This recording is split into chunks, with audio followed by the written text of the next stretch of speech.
Olá a todos, louvado seja nosso Senhor Jesus Cristo. Hoje vamos prosseguir na nossa catequese, nestas sessões sobre a missa passo a passo, centrando-nos nas palavras da consagração, no relato da instituição, com as palavras da consagração de Jesus. Eu começaria por ler umas palavras do Papa Francisco na sua catequese, na sua audiência geral de 7 de março de 2018. Dizia assim o Papa, de uma forma até muito prática: depois há a invocação do Espírito a fim de que com o seu poder consagre o pão e o vinho, a epiclese que falávamos na sessão anterior. Invocamos o Espírito para que venha e no pão e no vinho esteja presente Jesus. A ação do Espírito Santo e a eficácia das próprias palavras de Cristo proferidas pelo sacerdote tornam realmente presente sob as espécies do pão e do vinho. As espécies é uma palavra técnica que se refere às características do pão e do vinho, à cor, ao sabor, o cheiro, etc. Portanto, sobre essas espécies do pão e do vinho, o seu corpo e o seu sangue, o seu sacrifício oferecido na cruz de uma vez para sempre. Nisto Jesus foi claríssimo. Ouvimos como São Paulo, no início, narra as palavras de Jesus, e agora são palavras de São Paulo. Este é o meu corpo, este é o meu sangue. O próprio Jesus disse isto, e acrescenta o Papa: não devemos formular pensamentos estranhos, mas isso será possível? É o corpo de Jesus. Ponto final. A fé ajuda-nos a fé. Com um ato de fé, acreditamos que é o corpo e o sangue de Jesus. É um mistério de fé, como dizemos depois da consagração.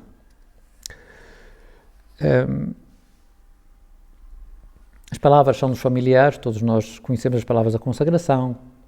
A primeira é do pão, tomai todos e comei, este é o meu corpo que será entregue por vós, e depois as palavras da consagração do vinho, tomai todos e bebei, este é o cálice do meu sangue, etc. Não é? No primeiro caso o sacerdote tem a hóstia nas mãos, no segundo tem o cálice. Habitualmente os fiéis são convidados nesse momento, desde a epiclese até que o sacerdote reza aquela oração, o mistério da fé, a permanecerem de joelhos. É também um recurso litúrgico muito bom para que cada um se aperceba de que está diante de um mistério e de um momento excepcional. Eu vou dizer uma coisa que São Tomás de Aquino referia e que tem embora possa parecer muito teológico, acho que ajuda-nos a nós, sacerdotes, e penso que ajuda também os fiéis. Porque ele perguntava, está bem, primeiro temos pão e vinho e depois temos o corpo e sangue de Cristo escondido, digamos, sob aquelas aparências do pão e do vinho. Em que momento é que se dá a transformação? Porque não pode ser gradual, não é? Tem que ser instantânea. Em que momento é que podíamos dizer antes não havia o corpo de Jesus e depois passa a haver o corpo de Cristo? São Tomás de Aquino tinha a ideia que era quando se acabavam de pronunciar as palavras da consagração. Portanto, há um instante em que se dá esse milagre, chamado transubstanciação. Em termos técnicos, a substância do pão e do vinho, portanto, o núcleo do pão e do vinho, transforma-se no corpo e sangue de Cristo. O corpo e sangue de Cristo é todo o Cristo, como é óbvio.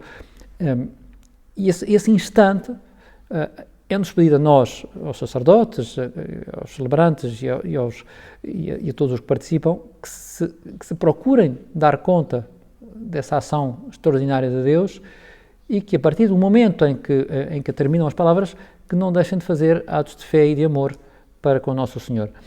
Não se trata de que cada um diga orações em voz alta, porque acho que isso distrai todos os outros, é para dentro. E o sacerdote também, quando primeiro eleva o cálice, primeiro eleva o pão consagrado e depois o cálice, primeiro eleva para que os fiéis, que não são ele, não é? Adorem Nosso Senhor. E depois ele próprio se ajoelha para adorar. Fazemos-lo com os gestos, como é óbvio, mas por dentro podemos fazer atos de fé e de amor, de confiança em Deus, de agradecimento por esse milagre tão grande que o Senhor nos convida a participar. Dizia, as palavras são dos familiares, mas como poderão ter entendido os apóstolos essas palavras de Jesus no momento da instituição?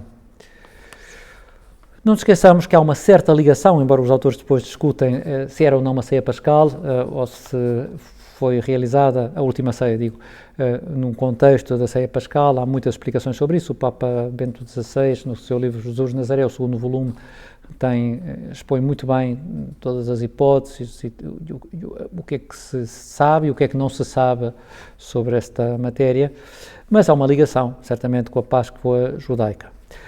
E recordamos que a Páscoa judaica era um memorial litúrgico, não era simplesmente a evocação de uma coisa passada, mas era como reviver esses factos e, de algum modo, torná-los presentes de uma forma mística.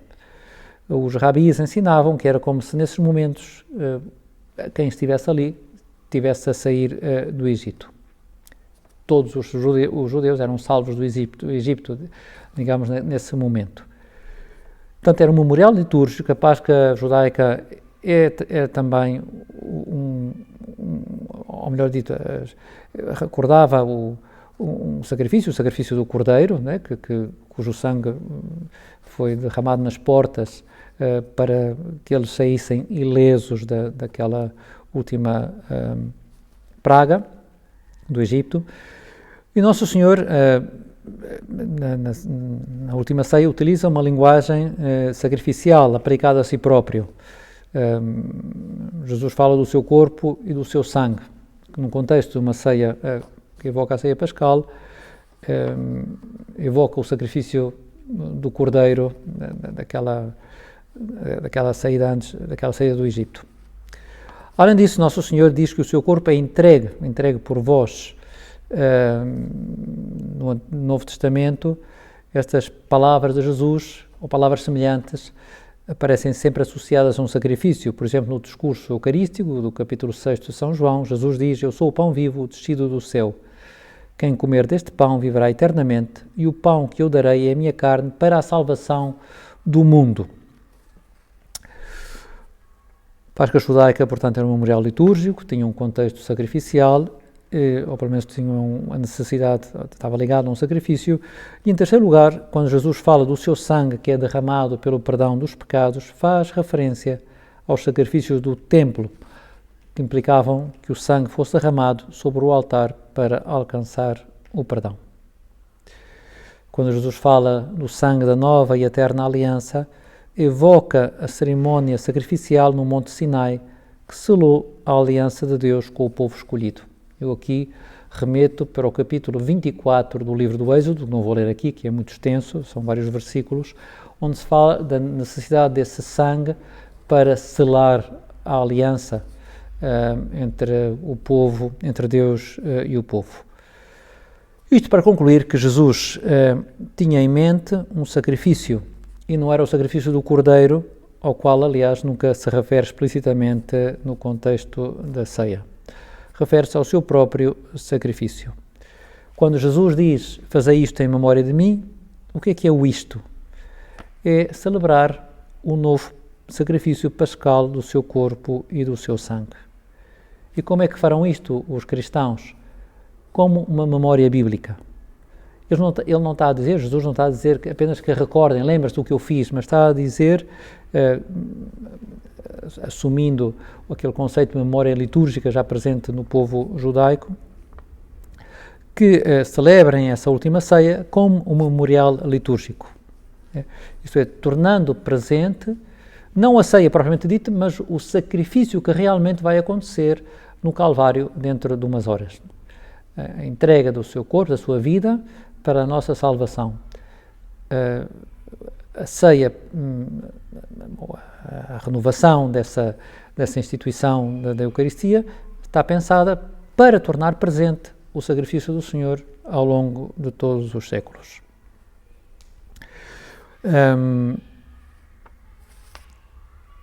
Podíamos também recordar umas palavras, foi um objeto de discussão, mas que pode ter um certo interesse a conhecer, que são as palavras que estão na segunda consagração, a consagração do vinho, quando se diz, mesmo na nova tradução, fala-se do sangue da nova e eterna aliança, que será derramado por vós e por todos para a remissão dos pecados. Na versão latina diz por muitos.